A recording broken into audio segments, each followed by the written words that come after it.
Good morning, Coalition members. Welcome to our Journalist Roundtable on zoning. My name is Linda Jensen. I'm the Education Director at the Housing Coalition. And over these past few months, the Arizona Housing Coalition has hosted several webinars on zoning and how it relates to affordable housing, health, and equity. And then last month at our annual conference, we included M. Nolan Gray as a keynote speaker. Nolan is the author of Arbitrary Lines, and he's the research director for California YIMBY. He used his keynote address to speak to the historical roots of zoning and the inequities it has caused in our housing landscape. So we've been talking about zoning for a long time, and now the Arizona legislature is also talking about zoning. I'm sure you've been following those discussions. Several bills have been introduced to address or reform housing or zoning, that is. So we thought that it would be interesting to continue the zoning conversation that we've been having by hearing from the journalists who've been covering the topic, what they're hearing, how Arizona compares to other states, and what messages seem to be resonating in our various communities. Note that we're using a Zoom webinar format, meaning you can see and hear the panelists, but they cannot see or hear you. So if you have questions or comments during the discussion, you're welcome to use chat, and we'll get to as many of your questions as we possibly can. I should mention that we intend to use a very informal format, which is a bit like getting to eavesdrop on an interesting conversation at a coffee house. Today, we intend to share information rather than persuade or take positions on particular legislation. So, kicking off the conversation today is one of our coalition members, Gabriel Jaramillo. Gabe is the Director of Healthy Communities at Vitalyst Health Foundation, after having spent 8 years as Director of Community Development and Government Relations at Habitat for Humanity, Central Arizona. And in addition to his professional expertise in housing, he serves on the City of Phoenix Planning Commission and North Mountain Village Planning Committee, meaning that he spends additional time outside of his workday listening to zoning proposals and making recommendations to Phoenix City Council. So in other words, Gabe knows zoning. And with that, I turn the webinar over to Gabe Jaramillo. Thank you, Linda. I appreciate it, and I appreciate the opportunity to have this discussion. Grateful for our panelists and our journalists that have passion in housing and have been covering housing in Arizona for a long time, and have expertise in this. Today, I'm joined by Catherine Rieger with the Arizona Republic, Jessica Bain with Axios, and Hank Stevenson with the Arizona Agenda. Thank you all for joining us this morning. I appreciate the opportunity. Thanks for having us. So right off the bat, I really want to get the sense of, from your perspective and what you hear as journalists, zoning has become not only an Arizona topic of discussion, but a national topic of discussion. So how does the conversation on zoning in Arizona compare to the conversations in other states, as far as from what you've heard? And we'll start off with Catherine, if you can lead us off. There's a lot of zoning we don't have in Arizona, inclusionary zoning, different kinds of zoning. And really with the housing shortage, which I know we're going to discuss too, and the numbers, zoning has become such a big issue, and it's become some of the biggest fights among developers and cities and councils. And we saw some really legislation last year to take it away from the local level, and that got, squashed. And now Kaiser's bill going through has now taken out the regulatory angle, and that was the big fight. So, and we've been talking, that developers, and I met with some yesterday, are saying this isn't going away. This isn't going away. And there's talk of what is going on in California, which we can talk about, which is different. And that bill's going, that legislation for affordable housing supposed to be extended. But I am, all the time I've covered real estate, I have not seen zoning reform be such a big issue and such a crux of the problem. It's definitely becoming the center. Go ahead, Hank, please. I was going to say, the entire time I've covered politics, nobody's ever cared about zoning reform. That it's just not something that grabs attention at the Capitol. And I think, like, to your question, Arizona's a little different than other states like our neighbor California, in part because of our political makeup. You know, the legislature is a strong conservative Republican body. We have a lot of restrictions on what kinds of options are available to cities. We don't have rent control that is banned by state law in Arizona. So our options here are a little bit more limited than in other places. And I think the city lobby in Arizona is incredibly strong. And I imagine that's the case in a lot of other state capitals, but they hold immense sway at the Arizona legislature and have really kind of beat back any attempts to force cities to adopt some kind of zoning changes that that many think would ease our housing crisis. Yeah, I would say when I have a lot of colleagues across the Western United States that I talk to a lot, and as we all grapple with this affordability issue, as we had like a whole swarm of folks move to the Sun Belt during COVID and even before, I think this has become a much more like imperative issue for the states to discuss in a way that maybe wasn't happening before. And I think, as we look at, we recently did this story about how homelessness is driving like local elections because it's become such a visible issue. And I think people have like seen the visibility of homelessness and maybe for the first time thought about the affordability angle in the same like scope of that issue. And so because of that visibility, I think it's like forced people to have these tougher conversations about how we force affordability in a way we really haven't before. And so that's definitely a conversation taking place outside of Arizona as well.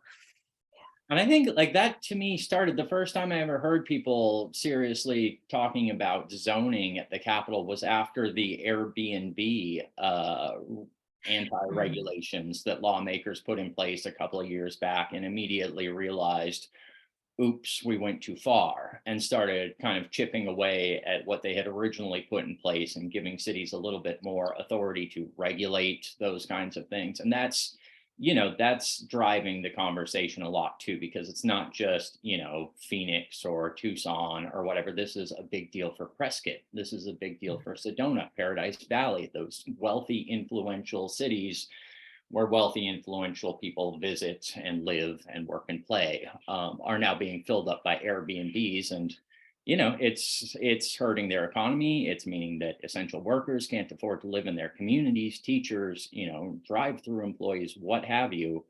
That really kind of, I think, put our entire housing ecosystem off balance. And then with the pandemic and the spike in costs and the spike in homelessness, this is all just coming to a really fast head here. Where lawmakers are, kind of forced to deal with this on some level where they haven't really had to before. Yeah. And it's a great point, Hank, talking about the economy, because that's how some of the anti-NIMBY groups that have formed and have deep pockets, that's how they're coming at it.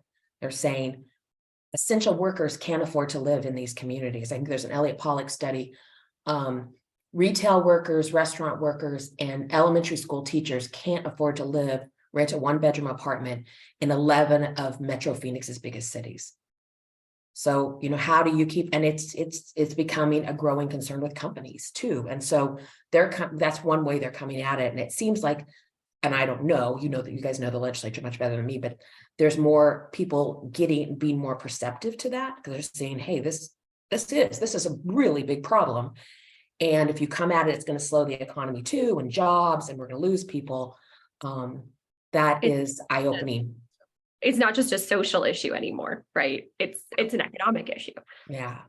But especially as making some really weird bedfellows at the Capitol. You see some of the like uber progressives teaming up with some pretty staunch conservatives to push, certain housing policies that you wouldn't have seen these people team up on previously. And one of those things that I think has attracted, maybe not broad attention, but an interesting array of people who are backing this is a lot of the zoning reform stuff. You know, there was a lot in that Steve Kaiser bill as he originally introduced it.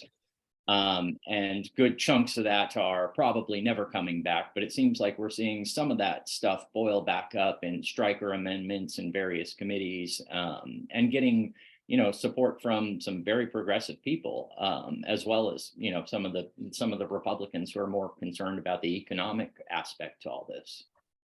And being a housing advocate for a long time housing advocate, I'm definitely seeing housing on as political platforms, as, you know, statements up front, and now seeing zoning become part of legislation. Those are things we've never seen in the past. So seeing it come through, Hank, like you were saying, creating those interesting partnerships between housing as an economic driver and as a social benefit, and having that connection, broadening that aspect for more affordable housing and the need to address housing on a broader level is something I'm excited to see, that we're having those conversations on a much broader level. And it's brought some collective will around zoning. So what do you think about the differences about what's caused this collective will? You had spoke a little bit about those. I think you framed your strange bedfellows there, but how, you know, what do you think's driving this now? We can talk about the shortage. I understand that aspect, but what, you know, what else do you think is driving this?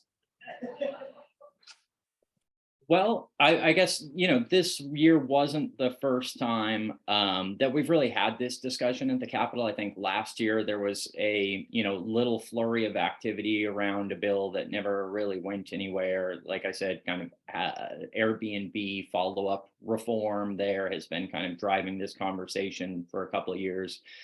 Obviously, housing crisis. And I think, you know, there's been more talk about it on a national level. There was a White House, some sort of plan to motivate cities to do more zoning reform. There was something in Congress that was gaining some traction. I don't think that one passed yet this year, but it might have been the second time it was introduced, that was aimed at kind of implementing or encouraging zoning reform. So I think that, you know, in Arizona, we're looking at it because of our unique circumstances, and I'm sure a lot of other states are too, but also this is just something that's being talked about at the national level, where, you know, when you have the president and Congress talking about zoning reform, it eventually trickles down to the public, the masses, the lawmakers, the city council members. So, you know, there's some kind of top down driving this conversation as well, or at least, you know, maybe it's going from the bottom up, but it's being discussed at every level of government.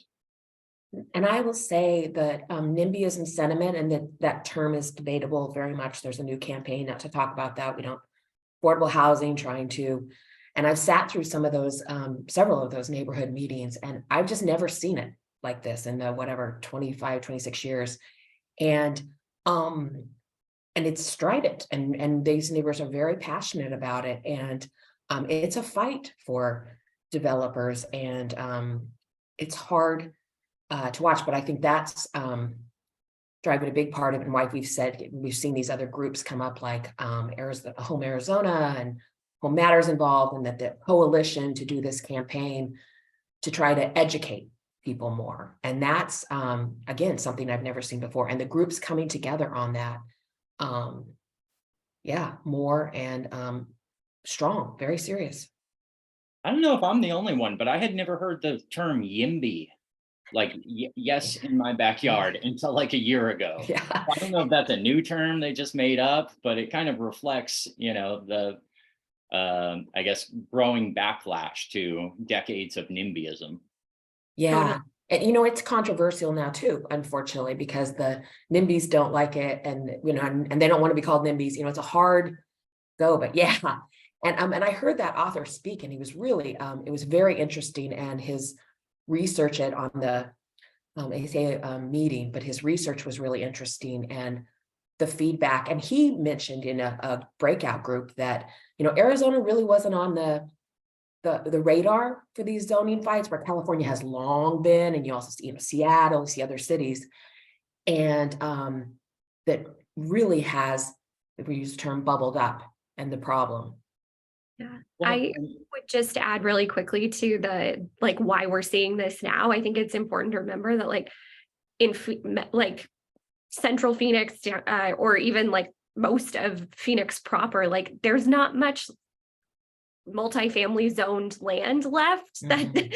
doesn't like have that zoning on it. So like you have to get a zoning change to be able to develop. So developers have an incentive now to be very involved in this conversation.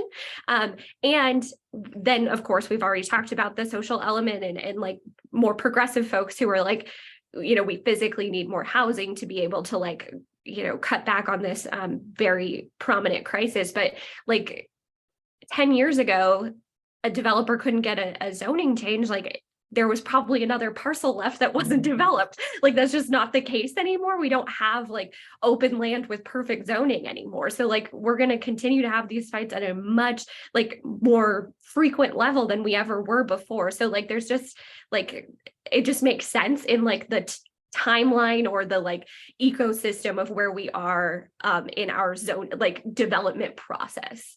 Yeah, I'm with Marissa. And I want to say the number, and I'm actually going to say a low one, but I believe 85% of the land available for housing development is zoned for single family in Maricopa County. So, Yeah. I mean, there it is. And I think that's low. It might be up closer to 90. I want to say, I think that's a little bit low. I agree, but it's a significant amount. So I'm going to pivot a little bit here because I'm kind of curious, as you all work across the state.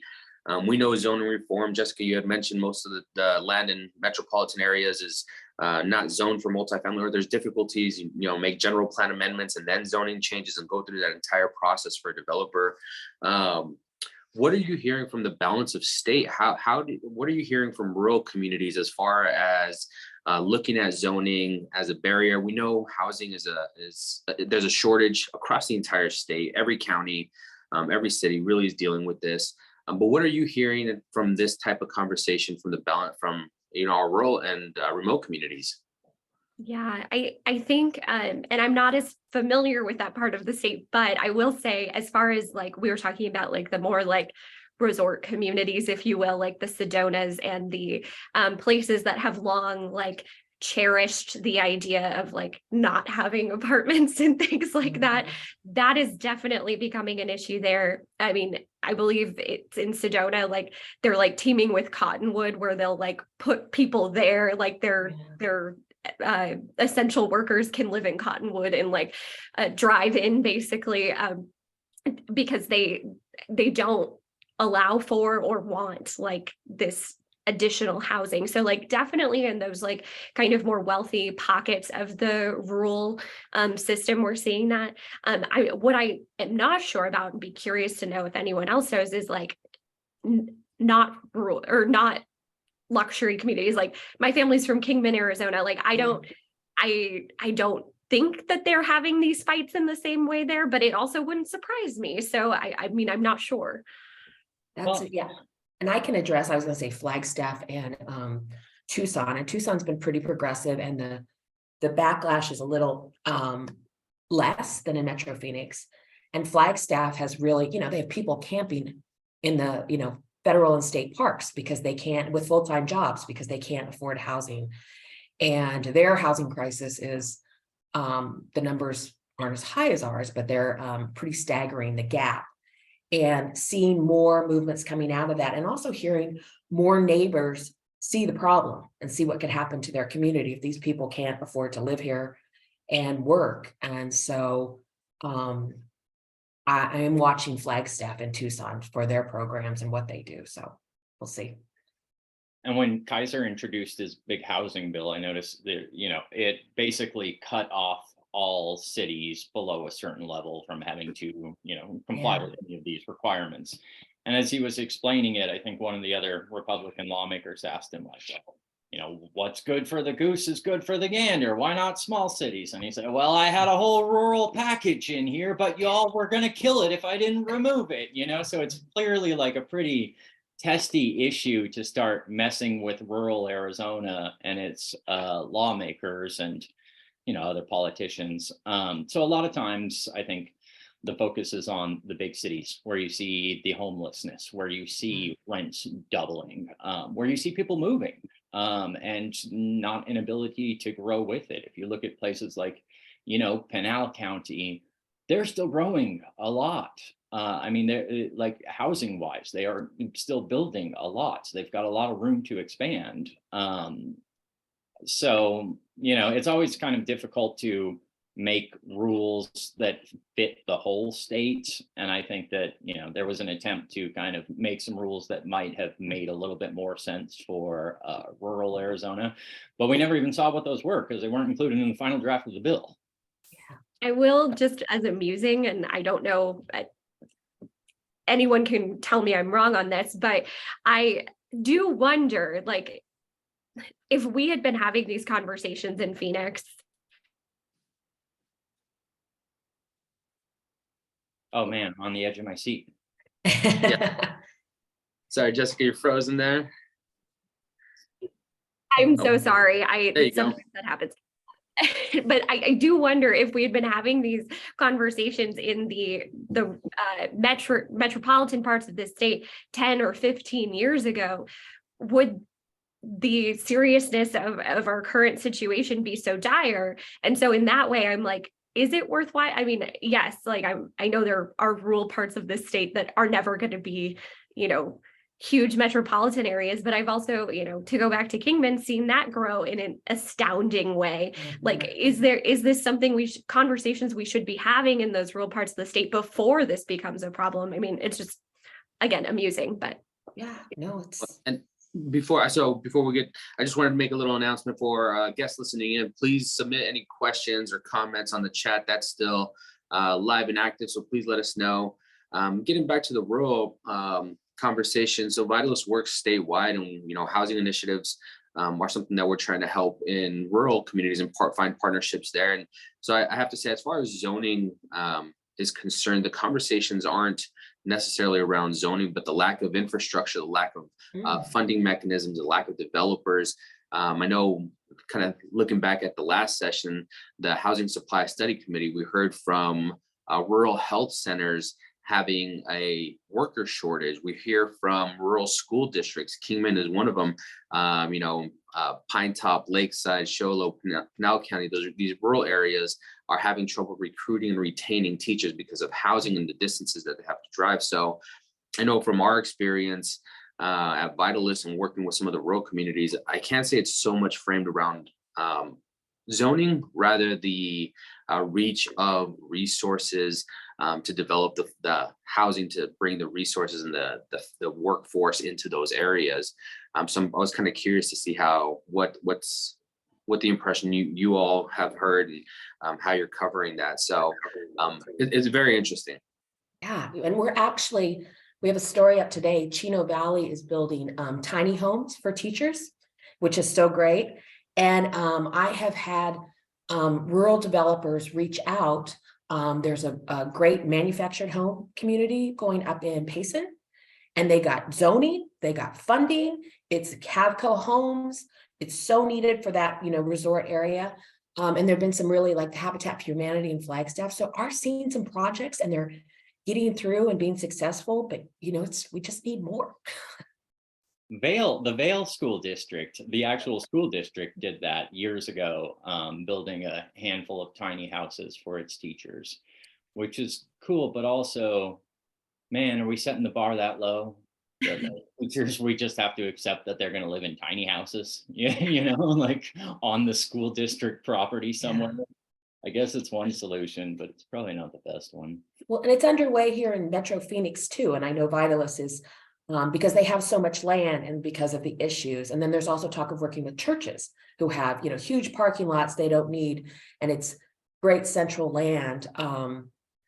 I guess I'm just optimistic that it's something, and to keep those teachers. And tiny homes are pretty cool. Yeah, and a lot of little somethings might make a difference. We're talking about like what's the silver bullet here, and maybe there is a silver bullet, but maybe there's 100 lead bullets we could use instead.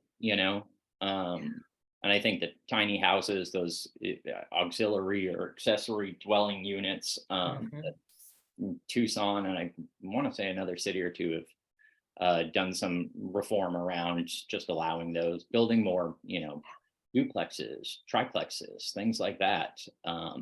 Every one of those is a person, who can now live somewhere and presumably afford to, afford those kinds of places. Although if you look at the, hipster tiny home shipping container freight things that they're putting up all along Roosevelt and whatever in Phoenix, like those aren't cheap.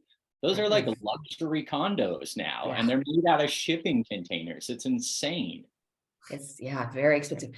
And there's the issue about and we don't know what's going to happen with those containers on the border. And the governor, I love that, the thought of the effort, but if you talk to those developers of those really nice ones, they say developing housing into used shipping containers is really expensive. And so that's an issue. And I noticed the dwelling unit to do more of those, they still has been taken out of the Kaiser bill. Well, and I did the math one time because we spent $200 million to put that shipping container border wall up there for, what was that, 3 months or something? It's like 100 million to put it up and 100 million to take it back down. And I was reading something, it might have been one of your pieces, Catherine, in the Republic, that had mentioned this idea of, turning them into affordable housing units. And the governor had kind of mentioned that might be one of the many possibilities for something to do with these things. And in there was a number, and I can't remember the number now, but I did quick back of the napkin math, and I realized, oh, we could have housed everyone in the zone. We could have given them all their own shipping container for the price that we paid to store these on the border for 3 months, which, a lot of this just comes down to priorities. We spent $200 million on that, and that was not a good use of state funds by anyone's metric. Just if it had stayed, maybe you could say it's justifiable, but it didn't even last. It got pulled down, and that was just a waste of $200 million that we could have put to solving actual problems rather than putting up shipping containers along the border. Well, so, and Hank, thank you for bringing it up. And Catherine, I know you had mentioned, but we're talking about shipping containers, tiny homes, manufactured housing, ADUs, missing middle type zoning to break up some lots to allow a little more density, gradual density. It doesn't always have to be the huge complexes, but these small incremental changes can make a difference, changing the housing type, the variety, the affordability. And we saw some of those aspects in a couple of different bills, but I'm kind of curious. I want your take on, we hear a lot of figures about the shortage, and I think all of these efforts are really trying to address, closing that gap. And I've heard reports that we build annually at a deficit, so we have a lot of catching up to do. But we've heard figures of shortages of affordable housing units from 40,000, 30,000, upwards of $270,000. Units. So as journalists, how do you navigate that information? How do you decide, how do you navigate that? Jessica and I were sitting beside each other, covering at the ASU MRED meeting, a year and a half ago. And the Department of Housing stood up and said, we have a shortage of 270,000. And that was the first really big number. And it felt like that. And I went through their methodology, and I thought it was really interesting. And they had, experts looking at it. And as you said, the different numbers for the housing shortage committee, they hired an outside group, and they came in with one of those lower numbers. Elliot Pollack has a lower number. I'm kind of navigating it somewhere in the middle, to look at and say, but the one thing on the Kaiser bill is it has, and this has been all along, is that cities have to create their own housing kind of dial. Like, what is our shortage? How many did we build? How many weren't approved? How many got this far? And that would really help. Something like that. And the AZ Department of Housing was, supportive of this too, reports to them. And then we could have a better feel for it. Would take some time. But that seems to be one of the least controversial parts of that bill, is creating that housing index. Yeah, no, I do think we should all be operating off of the same numbers. So it'd be great to have something we could all stand up. And we don't right now. But I would say, I've never taken too much issue with the state's number. It doesn't seem totally out of the realm of reality. So I covered the city of Phoenix for a long time before I covered housing, and they had done a housing shortage inventory of just the city of Phoenix. And I'm probably going to misstate it, but if I'm remembering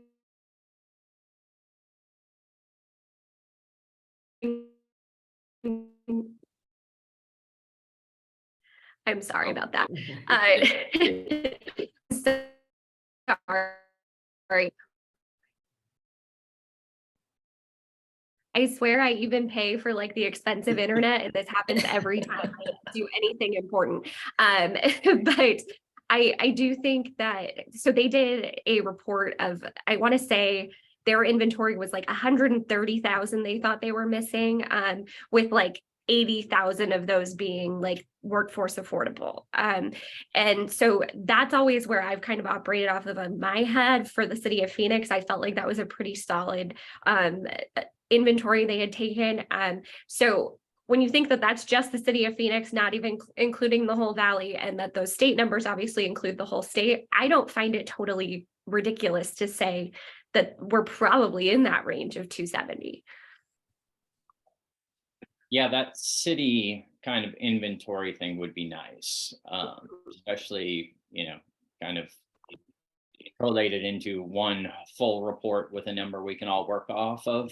But at this point, I just use whatever Catherine writes, basically. We got our Probably the smart way to go. Yeah, I think that index would be great. And then it seems like if we have that index and cities can show their shortage, that gives some teeth to getting more affordable housing built and anything to expedite, the zoning process. And I do want to say, and we know this, the planning departments of their city are really understaffed. They're trying to hire more. So that also is part of the lag and the problem. And every city is different, of course, with their zoning. So that creates, a different issue and is all part of that problem too. So yeah, I'd like to see that index. Well, and I think the fact that we don't have a reliable number that we all just agree is the number goes a long way to saying where we are in solving this problem. Mm-hmm. Like, yes, we have identified it. Now, have we quantified it? No, we haven't done that. So like, how are we going to come up with solutions that are actually going to solve it? You've got to kind of start with the basics. And I don't think we're that far along in the basics even as a state. And this goes back to something Catherine said earlier, is, this has been a huge deal for decades in LA and Seattle and places like that. But Arizona was always cheap. This wasn't a problem we had to deal with because people were coming here because it was cheap. I moved back to this same neighborhood that I'm in. I used to live in the same neighborhood about 5 years ago, and I paid less than half of what I pay now in rent in 5 years in the exact same neighborhood. I mean, I'm a block and a half from my old house. It's the same house. It's the same square feet, and it's more than doubled. That's insane. That's a huge price increase, and I was very lucky to find this place because we were getting priced out of our neighborhood we were living in the between this. So it's just getting harder and harder to find a place to live in the valley where, anyone would want to live.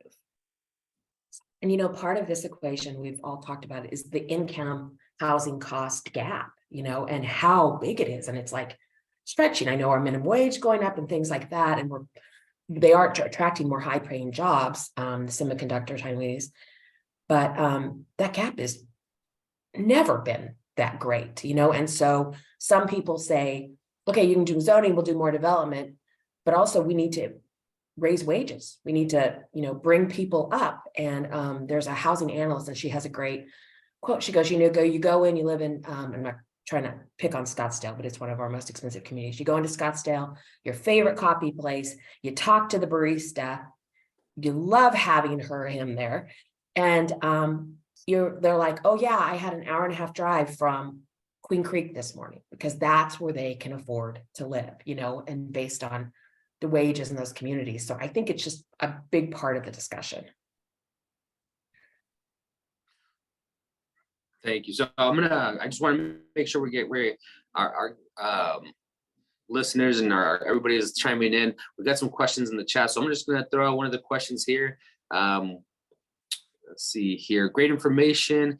Since we all know about the problems, who is holding up taking action and solving these problems? So again, from a journalist perspective, we see legislation. We know zoning is being talked about at the cities.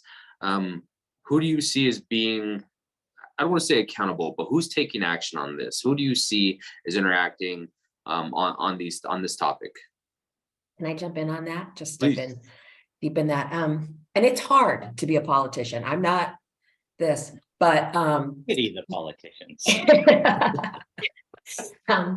but the backlash, whether you call it NIMBYism or anything like that, and you see it with these politicians. And Tom Simplot, the former head of the Department of Housing, who was a Phoenix City Councilman, said, you get 3 or 4 angry neighbors coming at you, and you capitulate because you're like, I'm going to take this on, because they're going to be 3 or 4 that become 20. And we know legislators and city councils have lost recent elections because of this. And so, groups like Home Arizona, they're trying to help educate and help with that political will and backing. And, I just heard a Mesa City Councilwoman a month ago talk at a NIMBY like informational event. And she said she got 7 projects through and they were fought. Every one of them were fought.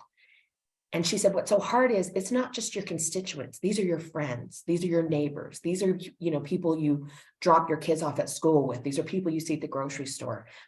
She said she cried night after night because it was so tough, but she knew it was the right thing to do. And it's really tough. And educating that. So, at that level, we're definitely seeing the breakdown and that pressure. And, how do we support? How do we, how does that change, except these groups recognizing it and saying it needs to change? Yeah, I think at the city council level, you're just so gripped by an angry group who can make noise. That is just so hard to get past. When people are showing up, when they're yelling in your face, politicians capitulate. And I think at the state level, the League of Cities and Towns has so much power. They represent 91 cities, 91 mayors, who knows how many city council members, city managers, all these people that the lawmakers have relationships with. So they hold immense sway at the Capitol, and they've been, the force that has killed any attempt to do statewide zoning reform. And they, their argument is, one, local control. Like, we'll do this. If this is necessary, let each of our individual communities decide how they want to handle this problem and what they want to do. That's how we should be doing local ordinances. And 2, their bigger argument is cities are not the problem here. That, there are a variety of factors, and sure, zoning is part of it, but it's not even the driving force. And I don't know how much I agree with that. I think that there's that is a huge factor in our ability to build and what we build, and our ability to build quickly. But that is the pitch that they've made to lawmakers, and they've been successful so far. Yeah. I do sometimes wonder, not that I think it would necessarily be the right thing, but from a purely politically selfish reason, why cities don't say, okay, state, like, go ahead and take it away from me. You be the problem. I won't have to deal with these 7-hour council meetings anymore. That being said, Jessica, like, you can just kind of be like, oh, those darn lawmakers again. Sorry, guys, but it also kind of gives you a little bit of cover to go and make these changes that I think a lot of local policy makers probably know are necessary. Yeah, I do wonder that sometimes. I will say, clearly, even though I covered the city of Phoenix forever and will always be incredibly hard on them, they clearly are doing a lot more than most of the suburbs to actually stand up affordable housing and multifamily housing that's not affordable as well. I will say, like, it is really tough. Like, in Surprise, actually, the city of Surprise has done a lot, and which is pretty impressive. And like, especially for a further out city that still has land left, that doesn't need to be having these tough conversations. I'm impressed by that. But they face like recall elections every time they approve something. So like, it is a really weird time to be a local official, which kind of furthers, Hank and I's point, like, if I was an elected official, I might just put it off on the state, just purely selfishly. Not that I think that's necessarily the right thing to do, but And I will advocate a little bit for cities being part of the planning process. But we have seen cities really try to take some of the lessons that were put up, last year's 2674, some of the by right zoning, and hear some of those requests and try to pass local ordinances, zoning changes through planning commissions, general plan updates. And I know personally, I'm a huge advocate for general plan updates. When we talk about new renewals of general plans and making sure they're voter approved to pass a comprehensive review of that general plan, adapting to the current needs of the city and looking out for the next 10 years. We've seen a couple of cities go through general plan updates or are going through them right now. And that's going to be voter approved. So it really kind of takes the individual groups, and again, not to dismay any particular group, but when we really see city come together to vote on a general plan that changes and addresses this, it really provides that standing for zoning throughout the entire city. I think it gives that platform for elected officials to be able to see that this is something that was a broader, voted on plan by residents of the city that wanted this. So I think it changes the conversation a little bit there and provides a little quote unquote cover. One of the questions we have in the chat real quick is what ways do you see, and Jessica, you kind of had mentioned it, and I agree, we need market rate and we need specific affordable housing across the entire spectrum. What have you have heard about, what's the best way to incentivize using carrot or stick when it comes to specifically around affordable housing? What's the conversation look like both at a state and local level? Sure. And I think that's a really good conversation to be having in the interim while we decide what we want to do statewide with zoning. Cities can and have started to have these conversations, but I think can do so on a much wider spectrum. If a developer comes and they want more height, or they want more density, or they want to have their fees waived or something like that, those are all things that I think cities should do more often and say, yeah, you can have, an extra 10 feet, or you can have whatever, if you fulfill our goals of affordability, which is, you have to have XYZ number of units that are affordable, things like that. I mean, I think we should be exploring those options. Those are, the state law right now is really clear that you can't force affordability into projects for the most part, but you can do these kind of like bargaining things that frankly we should have been doing 10 years ago, but the past is the past.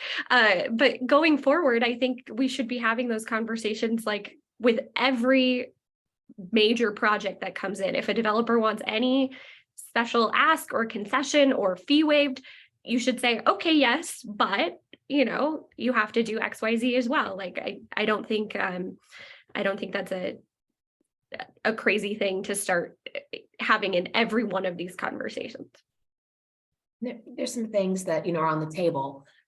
Expanding the state LIHTC credit, the first the Glendale apartments, which are just great. I was out for the groundbreaking. They're the first ones funded by that, and they're getting under way and the plan they have for that. And sorry, I lost my train of thought. There was another thing happening with that, and I agree on the will of to do that. Sorry.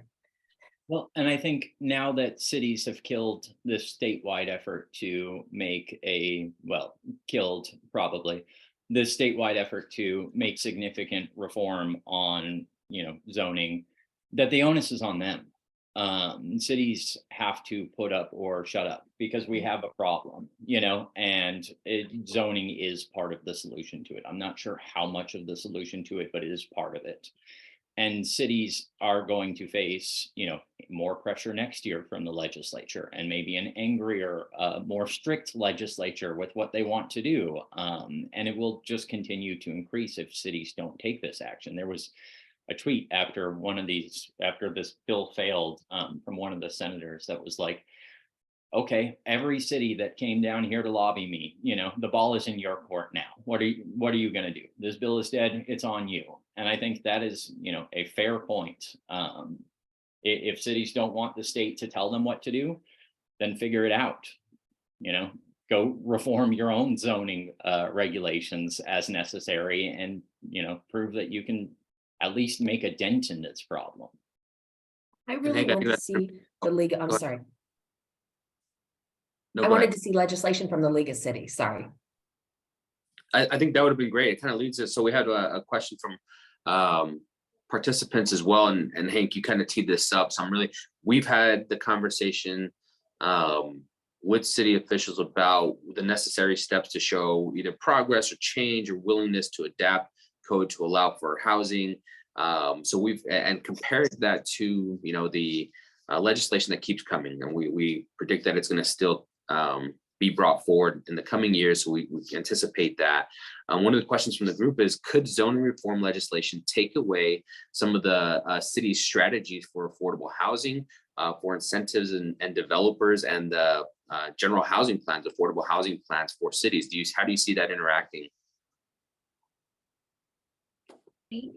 I do think that I understand that concern, because like we just talked about right now, the only tool that cities have is incentives, because they're not legally allowed to require affordable housing. So I do understand the concern that, if you just allow super dense, super tall housing anywhere, there's no longer that incentive to require affordable housing.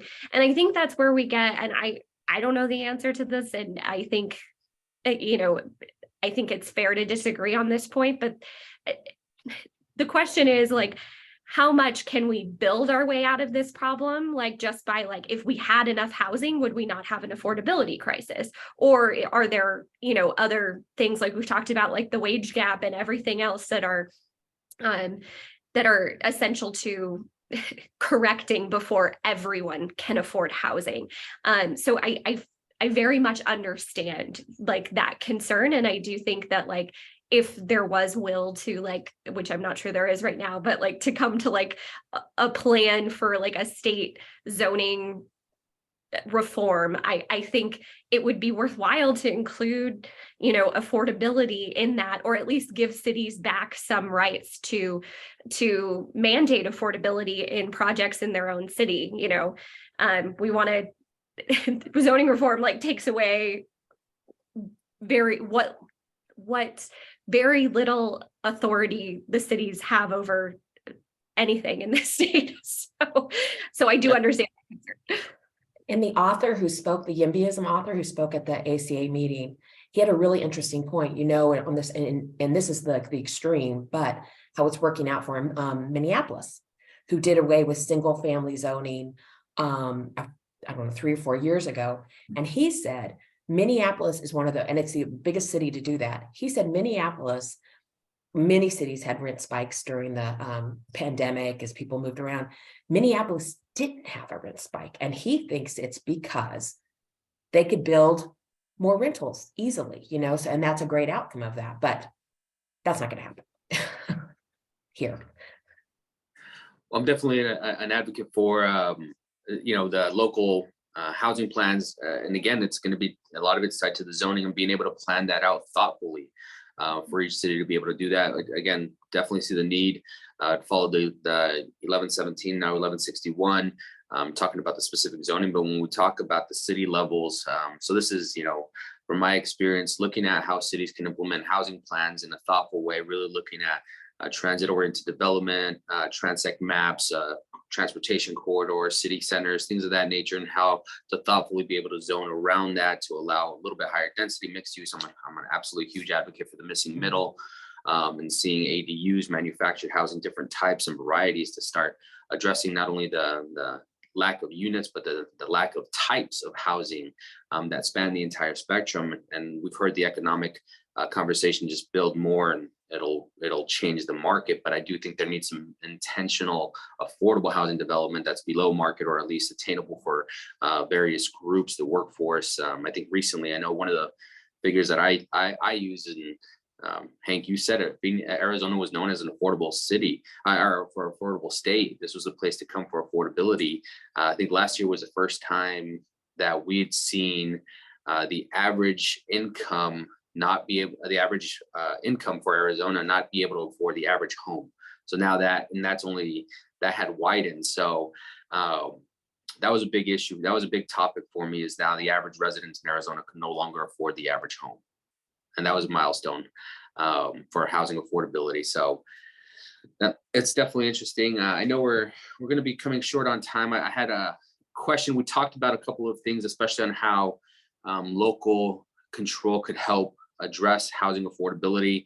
There's been some mention in the comments about inclusionary zoning. We know Arizona's kind of outlawed that, but kind of want to tie it back to the previous 2674, specifically the Housing Supply Committee, and we touched base on this a little bit before we hopped on.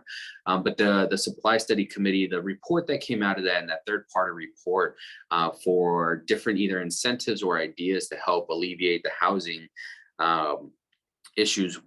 As you saw that come out in the new legislation, how do you see those recommendations or the adaptation or the adoption of some of those national best practices? How do you see them being used here, or how would you recommend those be worked into current plans? I read the report and that and all the recommendations from different groups that didn't go. I'll just jump in on that. There were parts of that because you cannot be faint of heart and be an affordable housing developer. We talked about recall, and I was like a month and a half ago at a neighborhood meeting, and I won't say what city, but it was with Dominion. And it was, it was really not a pleasant thing to watch going back and forth from what was happening. And, it's so tough, the misinformation and all of that on political will. But part of that is so many of these projects don't even get to the city council because they get, the planning commission is like, it's not going to go through. And a lot of these developers are spending, a couple $100,000 on that feasibility. And one recommendation was to create a fund to reimburse that. So more people come up and try because it's difficult. And the margins are very tight on this kind of housing. You can get, some do it without federal aid, some do LIHTC credit, some get, HUD, there are different methods. It's also really hard to get all that financing together fast. So, this isn't going to happen now, and that's where the zoning comes in, because they're saying some projects 2 years to get through the process before they can even start construction. And we need that housing now. And so it goes to the planning. I mean, it's a multi-pronged problem, but I liked that recommendation to help spur that and maybe get more developers into it. And once they know, I'm not going to lose $250,000 on this, I'm going to go for it and see what can happen, and they'll go through the planning and say, okay, what do you need? What do you need? And that was one recommendation I thought, and I'm hearing from the community and the housing affordability would, and developers specifically, would help a lot. I don't know where that money comes from, but yeah, no, I think, to Catherine's point, that's what's a little frustrating about some of these conversations is we only, talk about like the most extreme things that we know that there is not the current political will to accomplish, when there are like a number of things that wouldn't really cost all of that much money, and that there is probably like enough, courage to pass through like small things like the ADUs, which are somehow, becoming really controversial, but, are certainly less controversial than like allowing 80-foot apartment complexes everywhere. Like, I do think if we don't have the political will to have those really extreme conversations, I don't understand why we're not having the smaller conversations that, as we talked about, we don't know what the silver bullet is, but if we can start making smaller progress, I think those are conversations worth having. And sometimes those all get forgotten in the heat of the like anger over, extremely dense tall projects. Like, I'm not saying those aren't conversations worth having, but the smaller things are worth having too. And we somehow just forget those when we get to the legislative session, it seems like. yeah. Hank, anything you want to add to that? Well, the bill you were talking about was the Kaiser Study Committee bill, right, from last year that then essentially, the recommendations that he thought were feasible or politically feasible, at least, were rolled into that bill this year, 1117. And we all saw what happened with that. So. Yeah, fair enough. I think so. One thing I wanted to address, and then I'll got time for, I'm going to say one more question, but I know for me, one of the things that in my observation is when it comes to zoning, especially in any city, zoning code, an affordable housing development is indistinguishable when it comes to a zoning application from any market rate development. So finding the right incentive or the right process specifically for affordable housing to build and find a way to streamline that, for a nonprofit, and it's costly for for-profit and nonprofit, but the 2-year waiting span, the impacts are different to each organization, impactful for each. But when it comes to zoning, it's indistinguishable. And I think that's something that we should really look into consideration when it comes to the timeframes and the application processes and the review forms. So and that's one thing that I've always kind of stuck with is it's the same process for UMOM and Native American Connections and Dominion that it is for a market rate developer. So keeping that in mind as they have to figure out capital stacks to find creative ways to fund affordable housing projects. It's amazing what they have to go through for that. My last question, it's a little pie in the sky or really kind of vision seeking moving forward. What do you see the future looking like? More around housing. So broad questions will be our last question. What do you guys think? I'll just say a quick, the shortage is going to get worse. That 2-year lag time and the projects, and we forget about the other things. So the planning department's understaffed. We have a labor shortage. We have rising material costs and the whole zoning, and we need this housing now. So, and we have had new apartments go up, and we have had some great affordable housing. Vitalyst did that great study on examples of great affordable housing and housing that's affordable. And I just think it's going to get worse. And that means evictions are going to climb. Our homeless population is going to grow. I'm very concerned. I think I'm going to buy a really nice van and start tricking it out. That's how I feel about the future at this point. The state has cargo containers. There we go. Get one of those. Put it on the back of a semi or something. Just drive it around. Cargo life. #. Oh my God. Yeah, I wish I could be like, no, they're wrong, but they're not. But it is going to get worse. My hopefulness inside of me is that people are going to see it get worse and realize that it is necessary to start taking these more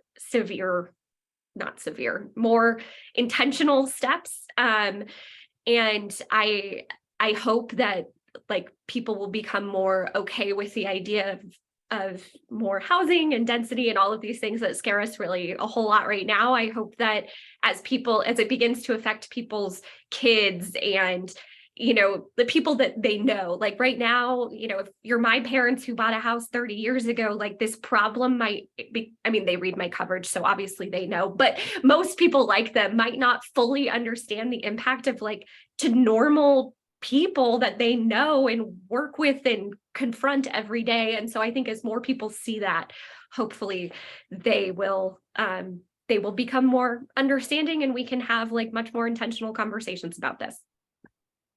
And if that barista moves away and you're living in Scottsdale and you see and you go, okay, we're losing people we rely on. Well, again, I want to thank everybody for the time. Linda, I'll hand it back over. But thank you all for joining us. Thank you for our panelists, and it's been a great conversation. Linda? I reiterate, thanks so much. This was helpful context for everyone in the coalition. Your insights are valuable, and we appreciate your time and your expertise and the thoughtfulness that you put into your coverage of affordable housing. Thanks so much. Thank you.